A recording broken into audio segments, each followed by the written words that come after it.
ያው እስካሁን ካገኟቸው ሰዎች በሙሉ ለየት ያልክ በጣም ደስ ከእናቴ ቀጥሎ ከማንም ሰው አንተ ነው የምታስብልኝ እና ብዙ ጓደኞችን ብዙ ሰዎችን በህይወት አይቻለሁ። ከብዙ ሰዎች ጋር ግንኙነት ነበር። እፎይ ተመስገን አምላኬ ተመስገን። ላንተ ምን ይሳናል? ይሄን ሰላም ያመጣህ አምላክ ደግሞ ወደፊትም ሰላሙን ደግ ደጉን ቸርቸሩን አሰማን። አሜን በሉ ጋይስ፣ አሜን በሉ።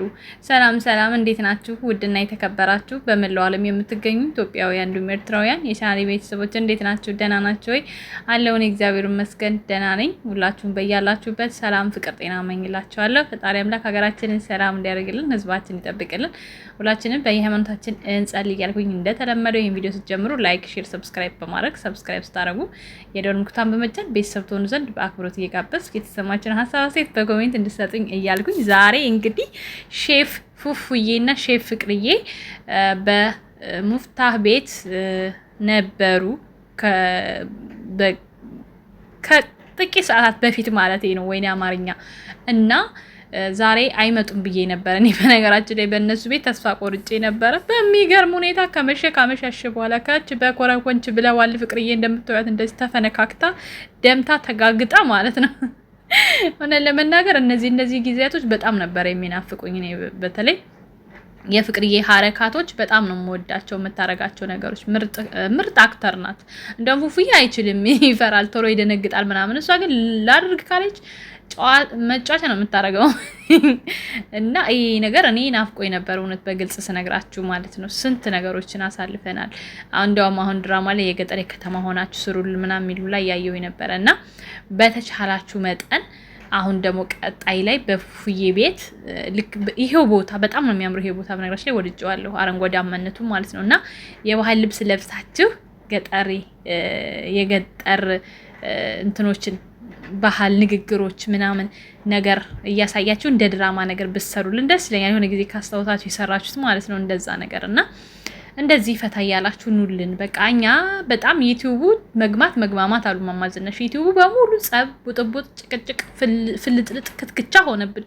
እንዴ ምን እኔ ታዲያ እኔ ከአእምሮ በጭንቅላቴ ዞሮ ግብት ስለ ወደ ዩቲዩብ ሰላም የሚሰጥ ነገር ካላገኘሁኝ እንዴት ነው ታዲያ የሚኮነው? ጋይስ ያዋጣል ይሄ ነገር? ያዛልቃል? እኔ አይመስለኝም። እኔ ያዛልቅም እና ይሄ ነገር እንዲታሰብበት ስንል በትህትና እንጠይቃለን። በዛ ላይ የለበሳችሁት ሹራብ በጣም አምሮኛል። እኔ በበኩሌ ማለት ነው ማች ሄዶባቸዋል ማለት ነው።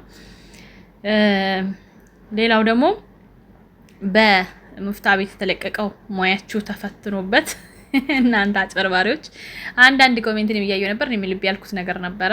ሽንኩርት ተልጦ አልተከተፈም ነበረ እንዳለ አንዳንድ ኮሜንቶች ያየሁትኝ። አዎ እውነት ነው። እንግዲህ ልጆቹ ታውቃላችሁ ሞቅ ሲላቸው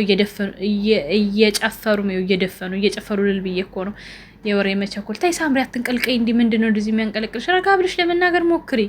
ዲሳካን ነው ብዬ ስንት ጊዜ ነው የምነግርሽ?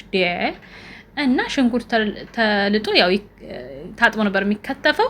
እነሱም ይውላችሁ ጭፈራ አይደሉና ረሱት። በቃ ምንም አይደለም ታሪክ በቃ ለቀጣይ አሁን ሁለተኛ መቅረባቸው ስለማይቀር የዛኔ ያስተካክሉታል ማለት ነው። በተረፈ ቪዲዮውን እየገባችሁ ላይክ አድርጉት፣ ሀሳብ ስጡ፣ ሼር አድርጉት። ምክንያቱም በቀጣይም እንዲያመጣቸው በተለይ በትልቁ ቻናሉ ማለት ነው እንዲያመጣቸው። ታውቃላችሁ ሚፍታ 3ኛ ቻናል ነው ያለው። ስለዚህ አሁን ነው የከፈተው ይሄኛውም ማለት ነውና በሌላውም ቻናሎቹ ቢያመጣቸው ደስ ይለኛል። ምክንያቱም በነገራችን ላይ ዩቲዩብ የተለያየ ዩቲዩበር ሲያገኙ ኢቭን ትናንሽ ዩቲዩበር እንኳን ቢያገኙ እነሱ አይቻልም ጢባራቸው እንጂ አዎ ልንገራችሁ ትንሽ ላስላርጋችሁ ማለት ነው። ጢባራችሁ እንዳለ ፌመሶች አይቻልም እንጂ ከትናንሽ ዩቲዩበር ነው አይዲያ የምታገኙት። እውነቴን ነው የምነግራችሁ። እናንተ ጋር ሰብስክራይብ አለ፣ እኛ ጋር ደግሞ አይዲያ አለ፣ ጭንቅላት አለ አልኳችሁ። በቃ ይሰራ ነበረ፣ ግን መቼ እየጠበራችሁ መቼ ታገኛላችሁ ደሃ ዩቲዩበር። ለማንኛውም ትናንሽ ዩቲዩበሮችም ለማግኘት ሞክሩ፣ አሳድጉ፣ እናንተ ምደጉ። በተለይ በዙሪያችሁ ያሉ ዩቲዩበሮችን አሳድጉ፣ እንተዛዘባለን። የእውነቴን ነው የምነግራችሁ። በእውነት ነውር ነው። እኔ ከሌ አልልም፣ ግን አሳድጉ። በዙሪያችሁ ያለው የክፉ ቀናችሁን ብዙ ያዩባችሁን ብዙ ያደረጉላችሁን እንዴት ይረሳል? አለዘፋኙ አይረሳም። እና በዙሪያችሁ ያሉትን መልከት ትበሉ። ፍቅርዬ ፉፉዬ አውቃለሁኝ ችግር ላይ ናችሁ፣ ተጨንቃችሁ ነው ብዙዎች ያው ወቀሳ ላይ ናችሁ ምናምን ነገሮች እግዚአብሔር ፈቅዶ እስኪስተካከሉ ድረስ። አዎ ግን ደግሞ ሾፍ ማድረግ ያስፈልጋል። አዎ እንደዛ ነው እላችኋለሁ። ለማንኛውም ላይክ ሰብስክራይብ አድርጉ ጋይስ። መቼ ነው ግን 10 ሺህ የምንገባው? እንዴ ቁጭ አለ እኮ ሰብስክራይብ። እናንተ ለምንድን ነው በቲክቶክም በዩቲዩብ ሼር የማታደርጉልኝ? ግን ታው አላሳዝናችሁ። በቃ ለማንኛውም ወዳችኋለሁ። መልካም ጊዜ